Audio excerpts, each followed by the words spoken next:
everybody else coming back. We look forward to watching you next year. Coach Carr, you have anything you want to throw in?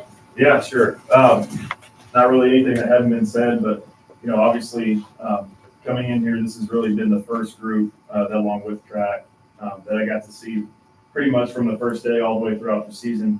And it just shows you, how mentally tough, and physically tough they have been throughout this year. There's, ebbs and flows of the season. Obviously things that happen out of your control, but you can look at, just all the things that we've put forward in front of them of, hey, look, you're playing defending state champs. Hey, you're playing for the last spot in the playoffs, and they attacked it just head on, and they didn't let that affect anything about their preparation or their performance. A bad game, a good game, and they just stayed right there the entire time, which is what you have to do with baseball. You have to be consistent. So that shows you the type of competition that we faced in district, being able to just roll through the first two opponents in the playoffs and play a really, really good Anderson team to a third game in a great venue. Those memories you're going to remember forever. Playing at Armin's Park, being able to take them to a third game. And, I think you can see just with the opponents in our district, how far they went and what they were capable of doing. To me, the seniors really set the tone for what the trajectory is going to be for the next few years. So testament to the coaches, baseball coaches. They've been super supportive of everything I brought to them in terms of just, me being here and things I wanted to change. They've always just been, yes, sir, let's get it done. And, the kids have been the exact same way. So the support, all the hard work, it was a heck of a season. So it's something, that you seniors left just on the right foot and we're, like I said, like Coach Ferris said, we're going to try and take it another step. It's every single year. And you guys are the ones that really laid that foundation. So thank you guys very much. It was a really, really fun season. Appreciate you. We're proud of you. Good job, guys. Coach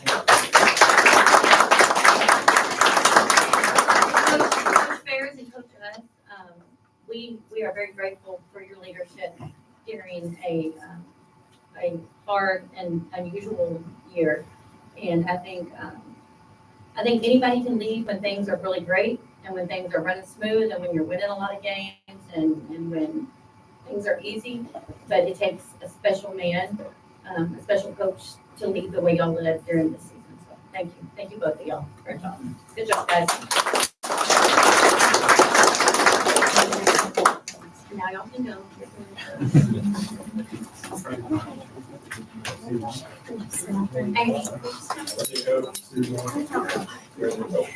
Dr. Bonstock is going to take y'all pictures, so don't leave. See one coach.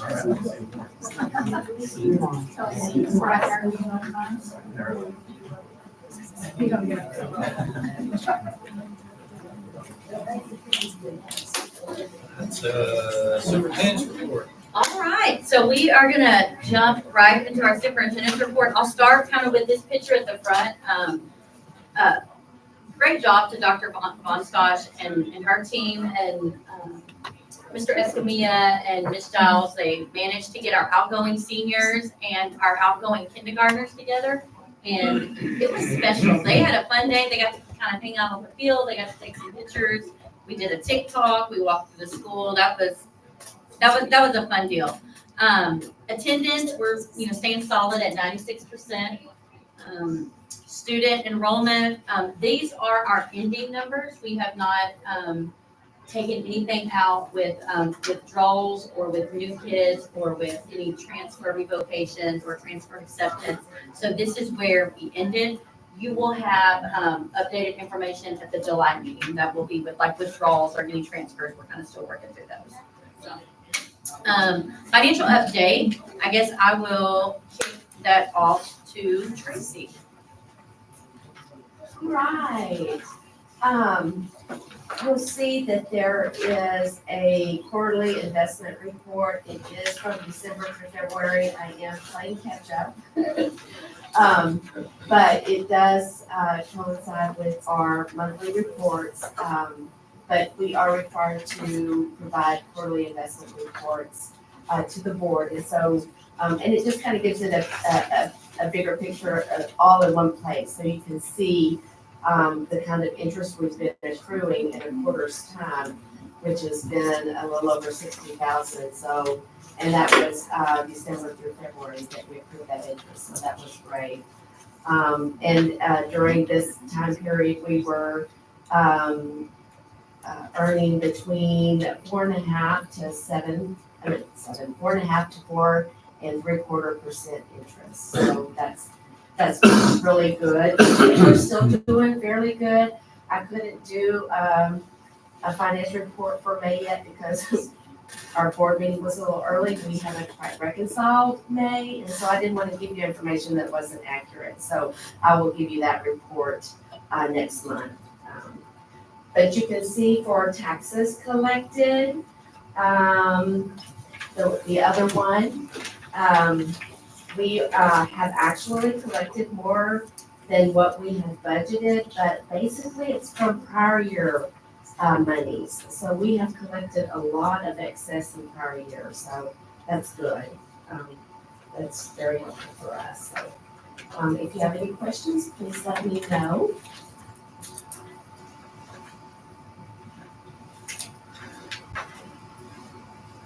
And then that's all I have. I don't know if you want to move on to Gallagher first or Estrada. Let's do Estrada Hinojosa first. Dan has the floor. Good evening, everyone. For anyone that doesn't remember me from all of the times I've been here lately, Dan Mahoney with Estrada Hinojosa, joined as always with Jackie Mesa, who helps me manage this account.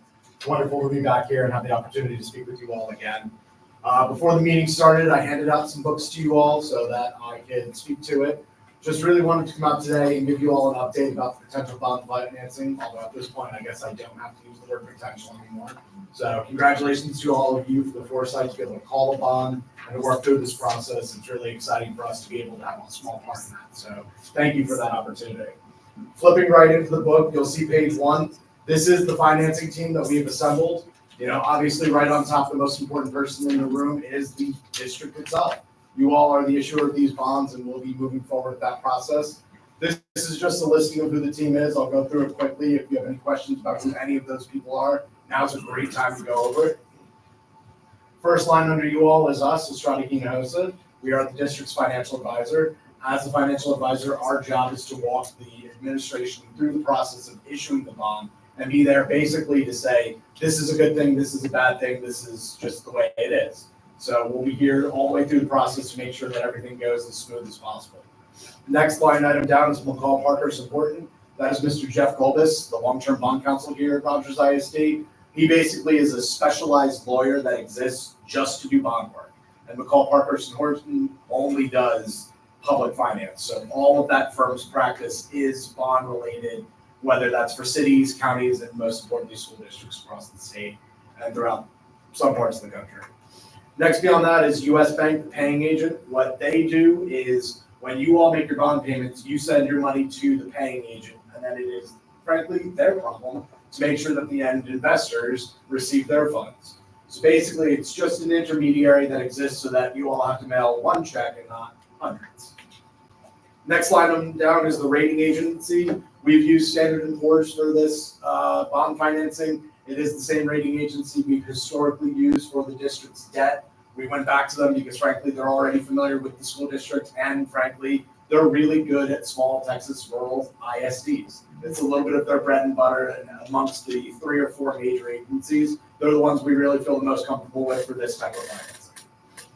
Next one down, or the next 2 down, form kind of the core of the actual financing team.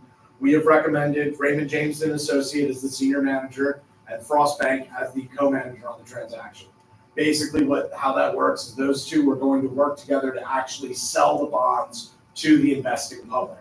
Our job is to advise the district. Their job is to be an intermediary between the district and the end investors. Their job throughout the process is to go, hey, isn't Rogers ISD great? You should buy their bonds, and you should buy them at a really great rate for the district. And that's really what we've charged them to do.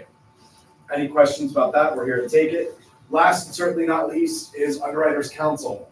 Given that this is an important transaction and $30 million are about to change hands between, give or take, between financial intermediaries, they've hired their own counsel to represent their interests in the transaction. And they've hired Troutman Pepper Locke Trout and Pepperlock used to be two different firms whose names currently escape me, but it's two major law firms formed to get together recently. So if you're not familiar with it, that's why. Any questions about the financing team before we flip the page? All right, flipping to the next page. This is just an overview of the district's debt profile. This should look really familiar because I took it from an old presentation, updated it with some information, and stapled it back into this one. So as you can see, the top left corner kind of details the district's existing debt. Got roughly $10 million of debt currently outstanding. So obviously this new financing is pretty tremendous for the overall picture of the district's debt. Top right corner, you see some salient information, including the district's outstanding A+ rating. It's a great rating for a district of this size and character. And we're hopeful that we maintain that rating throughout the process of getting the new bonds rated. There is a shot, not one that I think is going to happen, but there is a shot, given the debt burden that we are bringing on, that we might end up seeing a downgrade. We're not expecting that, and we don't think it's going to be a tremendous detriment to the district's outstanding bond sale, because we've already applied for the state's public permanent school fund guarantee. And what that does is ensure that the bonds are going to be sold with a AAA rating. So in spite of the district's underlying rating, we're going to be selling bonds with a AAA rating on them, which will improve the rates that we get.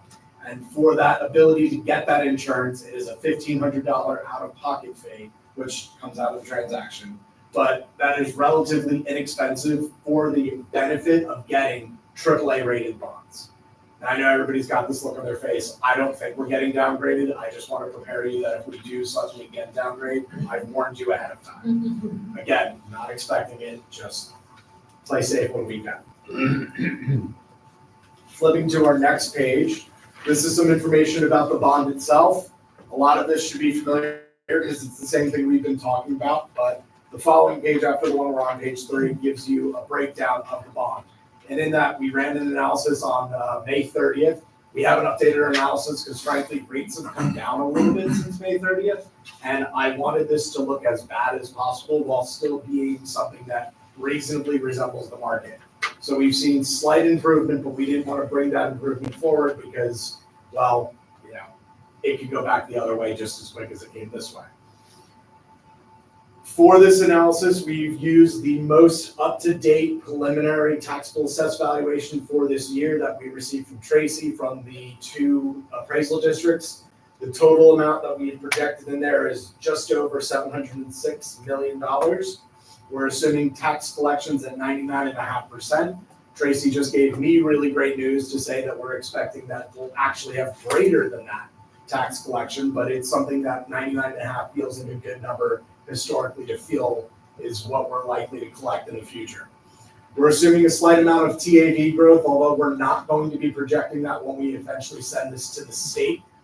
Basically, the district's underlying TAV, what we consider to be the organic amount or the amount less the solar farm, grew, I'm going to cheat, not try to guess off the top of my head, the answer's on the next page.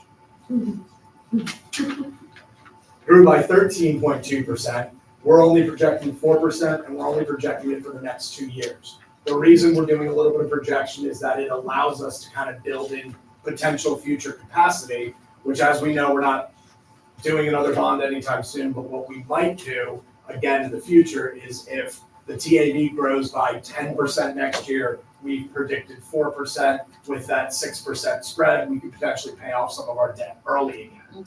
And that's beneficial to the long-term health and well-being of the district. So we're building in little things here and there that will prevent against any downturns, but also allow us to do some cleaning up in the future. When we began this process, it was always, we don't want to raise the tax rate, we don't want to raise the tax rate, we don't want to raise the tax rate. If we're going to do athletics, we have to raise the tax rate. We probably need to do 2 cents. Right now, we're looking at a 1 cent increase is what market rates are projecting for us right now. So you'll see the target tax impact was 44. What we're currently looking at is 43. We've all along said if we could do everything we could to bring it back as close to not raising the tax rate as possible, we would, and that's what we're doing now. Basically, we wanted to overpromise and underdeliver and overpromise. Am I saying it right? I'm going to go back to the paper. Under promise, over deliver. Thank you. I'm struggling today. I've had too much coffee and not enough coffee all at the same time. We're assuming tax exempt bonds. The district is obviously able to issue tax exempt. We've got a 30-year term on the bonds. Current market rates are giving us a 4.75% interest rate. Again, muni bonds are not a single interest rate, but if you want to boil it down to one rate as if this is a mortgage, that's the rate we're looking at, 4.75. We're hoping to come in better than that. We're expecting that if things continue in the Middle East, we might end up a little worse than that. That's a number we feel good about. We have some cushion in there, and we really feel like that's where things are as of today. Last but certainly not least, amongst our market assumptions, we're looking at planning to sell bonds in early August and close in late August. That's an important factor. We'll get into that a little bit more, but one thing we are going to have to ask of this body is that you will potentially need a special meeting date in early August. Basically, on the day that we sell bonds, we are going to need your authority to approve and finalize that sale. So we'll need to get together, whether that be a regularly scheduled August meeting or a special meeting, and we need you all to go, yep, good deal, and then we can all raise our hands and then go and celebrate. Flipping to page 4, this is really the crux of the position and presentation and why I'm standing here. Page 4 is the plan of finance itself. This page should look relatively familiar, as it's, again, the same thing we've been showing you all in the past. Big thing that you really want to pay attention to, and I know everybody's question is, what's this going to do to the tax rate? If you go from right to left, you'll see column Q, you look straight down. As we said, we were originally thinking we might be around 44 cents, but given current market rates, our current structuring of the debt, and our assumptions of where things are going to be, we bring that tax rate under 43 cents for the life of the bond. Some of that, again, being built off the fact that we defeased some bonds earlier this year that help with the overall shape of the debt profile and how we're able to finance this and set everything up. So right now we're looking at 30-year debt maturities in every year. We'll potentially even carve some of those out. You'll see that small $25,000 piece in 2035, which corresponds to the big piece and the existing debt, that $1 million chunk. That might not end up coming in. We're kind of waiting to see what's the best way to shape the debt and how we get it all, because again, we're targeting this 43 cents top to bottom. Last page, and nothing too important here except how and when we're going to do it all. Our last page of the presentation is the proposed financing calendar. This is basically just a breakdown of when we're going to be doing different pieces of the bond financing. I'm not going to go through this line by line because I don't want to fall asleep and I don't want to put y'all to sleep, but this is basically just a schedule of events. Some of these have already passed. As you can see, we have the election already. School board candidates is the election. We've already got the PSF application in, and we're starting to work on the preliminary official statement. For those of you that have worked on a bond in the past, that POS is the document that we use to market the bonds to investors. And that is a document that is basically just a summary of school bond finance, things about Rogers ISD. We're working with Ms. Brashear and Ms. Malovitz to work on this document to get all the information we need into it. And from there, we'll be able to post it to the street and be able to start to sell bonds. Do I have any questions about anything that I've gone over so far? I would just like to say thank you for putting together such a strong financing team. Y'all have done an incredible job, and very, very grateful for the relationship over the past year. Well, thank you so much. Could not do what we do without y'all. Well, thank you all. If you have any questions, you know how to find us. Smoke signals, bat signals, whichever way you We're can. gonna get you an office here before you know it. Honestly, I'd love that. Great coffee shop you have around the corner. So, up next, we have Mr. Hurd. He is going to give a bond update from Gallagher. And I am going to open your presentation. So, Mr. Chair, and Board Chair, and we're going to thank you all for that. Again, what I consider our first formal executive report. As some of you may know or not know, but what's happened in the last 45 days is that from the bond election, everything at that point in time was in bond development. So, and we can call that business development, but basically what we've done is we went through that, the meetings with Mr. Wayne and the team members, being the architectural firm, Gallagher's team, and we started that transition to move from the bond development, bond passing, now we're into operations. That started officially today, this morning at 10 o'clock. We had a meeting from 10 till lunch, and then from 1 o'clock to 3 o'clock, we had our first official visionary design development meeting with the team. Mr. Schure's team of of the principals and the powers to be from operations director, et cetera. So we had a great workshop today. You agree? Yes, it was very good. It was really good. So this is really, I don't use the word boilerplate literally, but this is the report that we'll be bringing to the board monthly. And as it starts coming into fruition and things really starts developing, then you'll start seeing quite a bit of change from this. But this is the beginning process of what we'll be doing monthly. So in the report, we've got the bond program distribution, which is made up of the Proposition A, which is 5 projects, and then Proposition B, which is the stadium and athletics project. So it will just give you a quick picture there in how this is all distributed and the goals that we as a team are working towards. On the next slide, this is the bond, the program scope work that we'll be doing currently. So we've got the elementary school, we've got the middle school, the high school, the district-wide safety improvements, and then the district-wide upgrades. We move over to Proposition B, of course, and that's the stadium work. Again, as I mentioned, I can't say enough about today's team. Architectural team that's been put together and it's been negotiated on behalf of the district through Ms. Brochure we've got a good team. We've got good contracts in place with that. So today was the official day. On the financial report, as to what you're seeing right here, this is really just capturing the entire bond to itself. So what will start coming forward in probably by the 3rd month report, you'll start seeing activity and financial reporting per project in each proposition. So you'll see exactly what the budgets are. You'll see expense today. You'll see commitments today from the as well as the third-party investments that we'll have to be working on.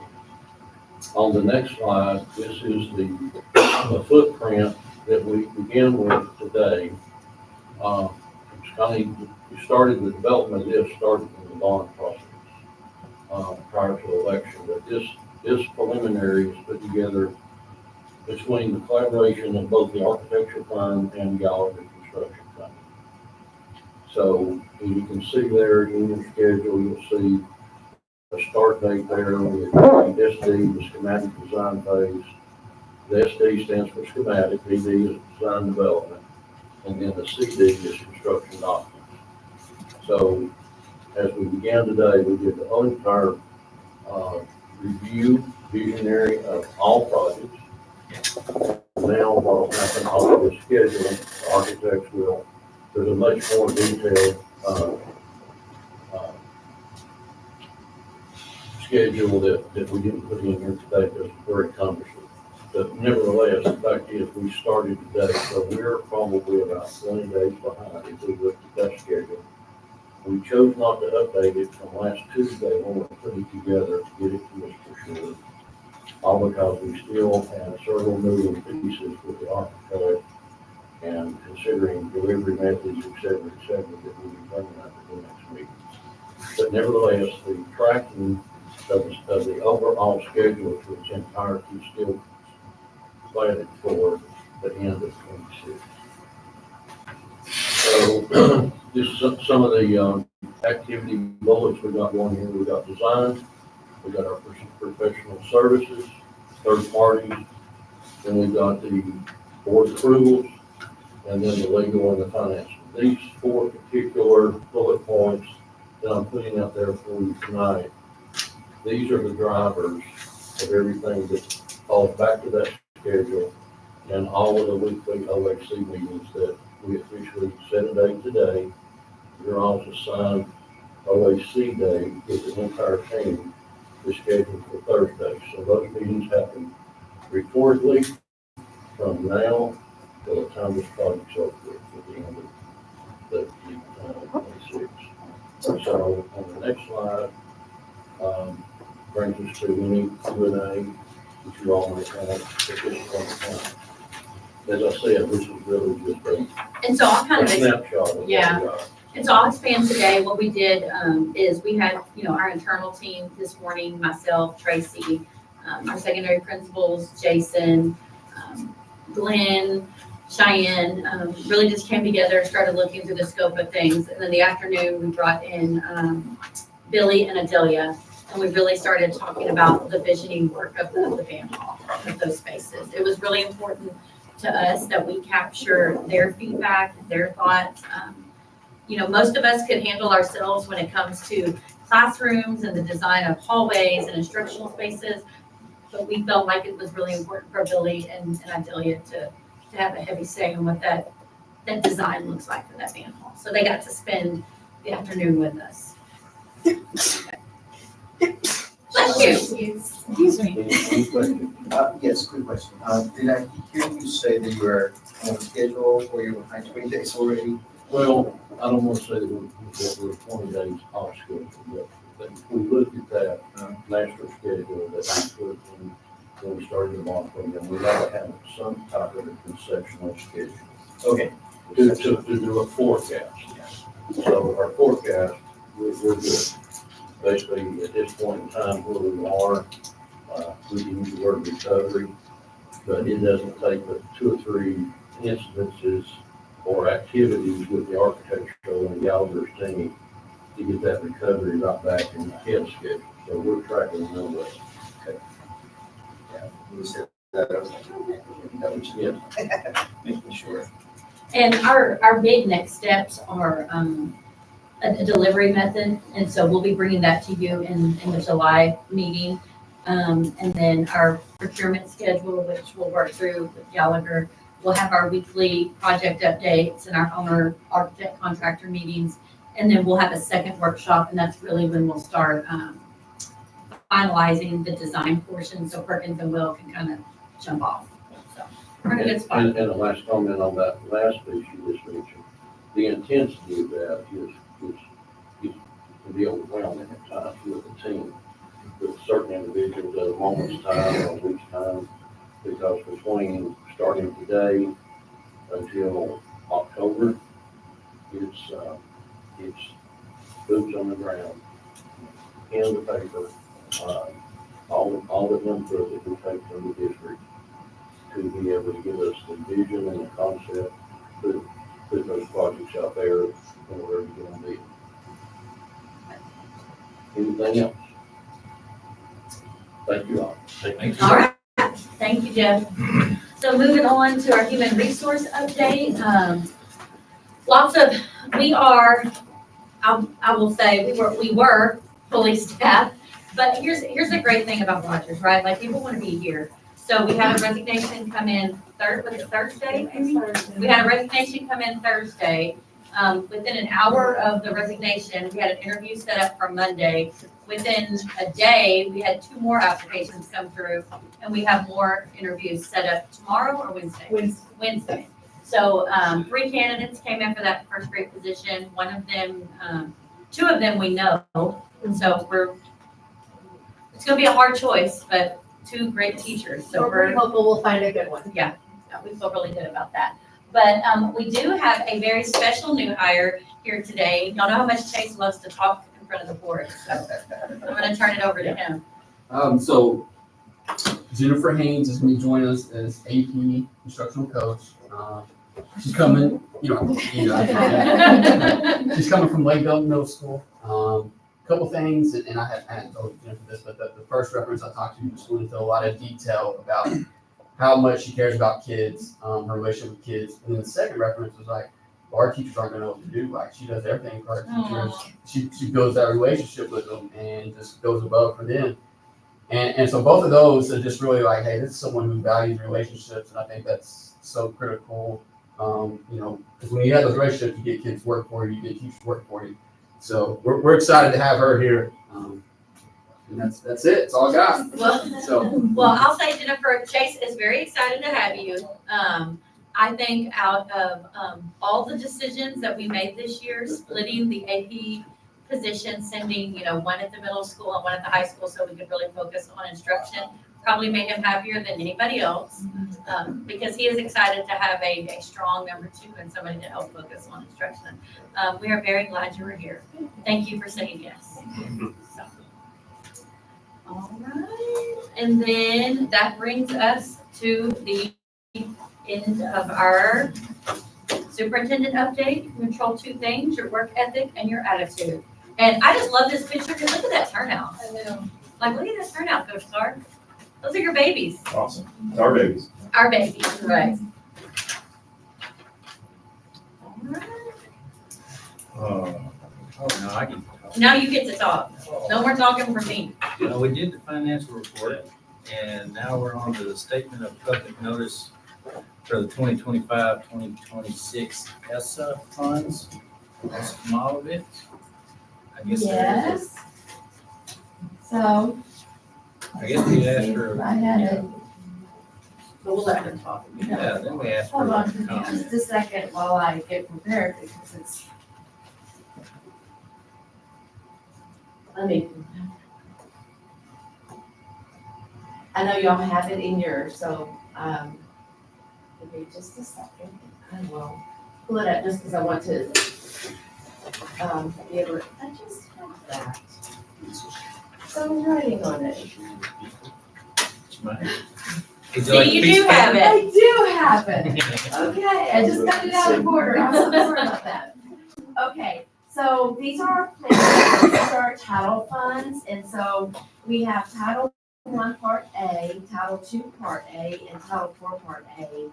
And basically, these are the funds that help support our elementary campus. We use them a lot for salaries. Last year, 24-25, our entitlement amounts were a little bit higher than they are going to be this year. But usually that's how it starts out. We'll kind of, the number's low, and then a few months into the year, they kind of reevaluate how the funds are going. And so it's very possible that these planning amounts will increase. But currently, they are lower than last year's amounts. And the only reason I share that with you is because that means that because we use them for salary, guess what? General fund's gonna have to pick up what the title funds won't get to cover. But thankfully, we can use Title II and Title IV to provide the additional support with our Title I funds. And so all of these funds are used for salaries and benefits, and for support and monitoring, because the service center does an amazing job in helping us know what we need to do. I mean, they provide all the support we need for Dr. Von Stosh is going to begin seeing all the support that Ellen Hogan will be providing to her as well. And then it also helps provide some homeless needs, like supplies if we need, anything comes up throughout the year for a homeless student, or if we need to provide transportation for a homeless student. So there's a little bit of funds that are there.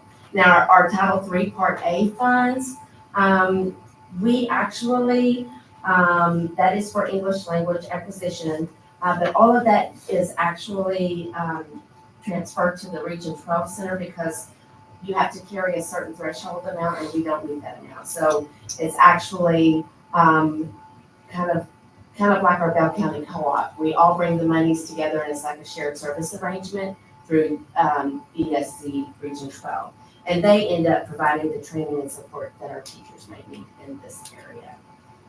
All right. Very good. Now we can pause. Oh, yeah. Now we'll pause without time for any public comment regarding ESSA funds. Guess there is one. So that brings us to discussing and setting a budget workshop I guess we need to discuss some holidays and a recommendation. As you know, this is a busy time and we really will, need to focus, I would say at least 45 minutes for a budget workshop if we could. I know we try to do it within 30 minutes, but there's a lot that we're probably gonna need to talk about. This was a legislative year, so there are lots of changes. And so if we could carve out maybe 45 minutes before our regular board meeting, and I think our regular board meeting is scheduled for July 21st. And I don't know what Do we time.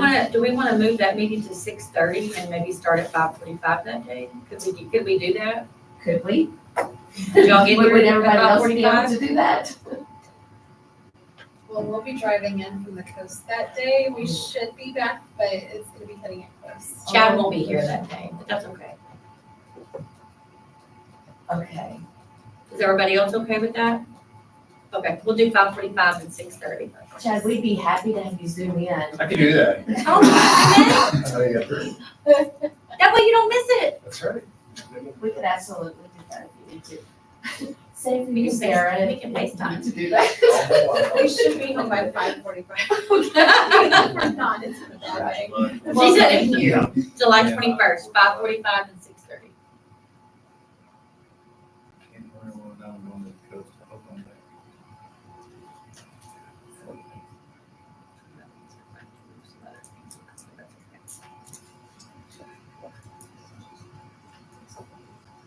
Right, and Lexi will send invites. All right, that's it. We'll move on to action items. And the first one is the Bell County Extension Service Adjunct Faculty Agreement. I guess that's what we've done in the past. Yeah. You want to explain? Need to explain it? No, this is really just our agreement that we do with the Bell County Extension Service. Anytime they need to come in, work with our kids. Yeah, so it's the extension agents acting as Yes. adjunct faculty. We'll have to do it for Milam County, Bell County. Yeah, we do it. It's the same thing for Bell County, Milam County.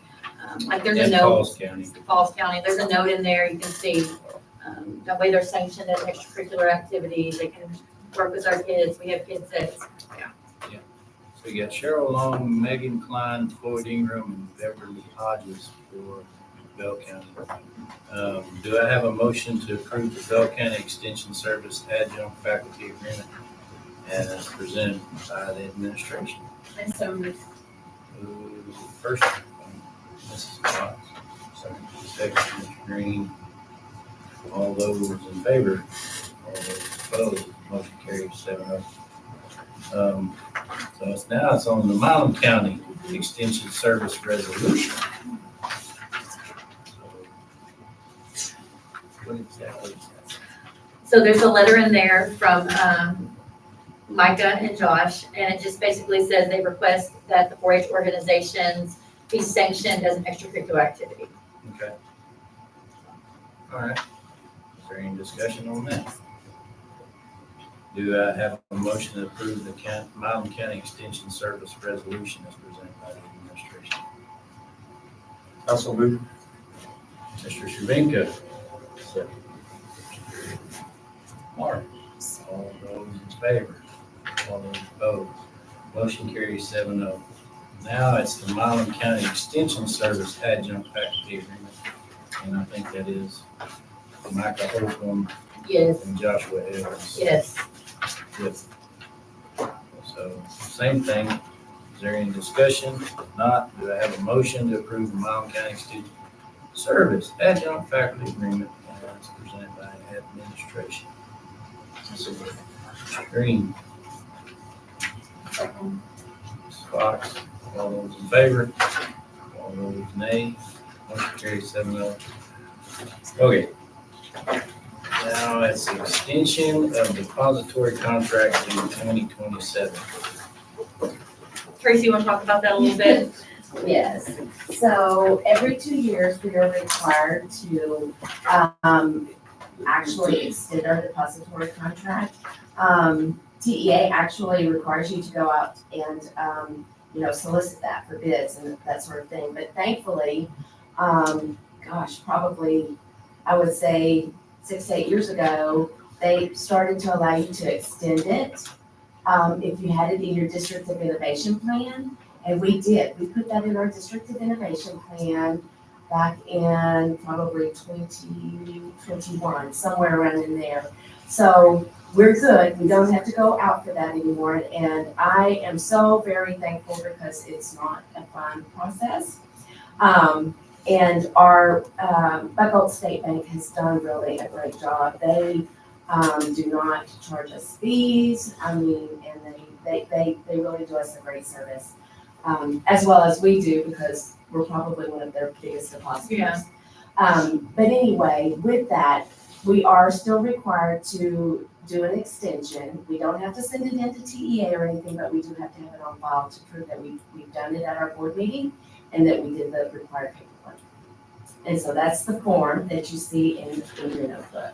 That'll be August 2027? No. No, because our fiscal year actually runs September. 25, Yes, August. yes. The one that we had done prior, and Are you saying the year's wrong? Yeah, we're looking at the year. The years, it says on this form. Oh. I think it should be Well, August I think- 2027. oh, you're right. I'm sorry. I see what you're Is it? saying. Well, Yes, It's agreed, yeah. That's yes, what we and got. you're right. It should be 27. Yeah. Where's August the My date now? 27th. apologies. That's in there. Oh, okay. So we just need to change that to August Yes. 27th. Okay. Look at you, Bradley. I know. That's usually Sarah's job. All right. If there's no more You're discussion, the detail. do I have a motion to approve the extension of the district's depository contract through 2027 as presented or amended by the administration? So moved. Ooh, I'm gonna get both of y'all for a first and a second. John Paul and Bradley. All those in favor, all those opposed, motion carries 7-0. Next is the consent agenda, which includes the following minutes from May 13th, 2025, regular board meeting. Are there any changes? Sarah? Well, I was just looking at, did we table the Bell County Extension Service resolution from last month? Is that what we just approved today? Last month, we approved the resolution, but we left off this part of it, so this is the reason we're doing this part. Okay. We're all good. All right. Y'all like it? Do I have a motion to approve the consent agenda as presented? So moved. Ms. Fox? I'll second. Green, all those in favor? All those opposed, motion carries 7-0. And there is no personnel item to discuss, There are no personnel items. so unless y'all want to sit here and talk for a while.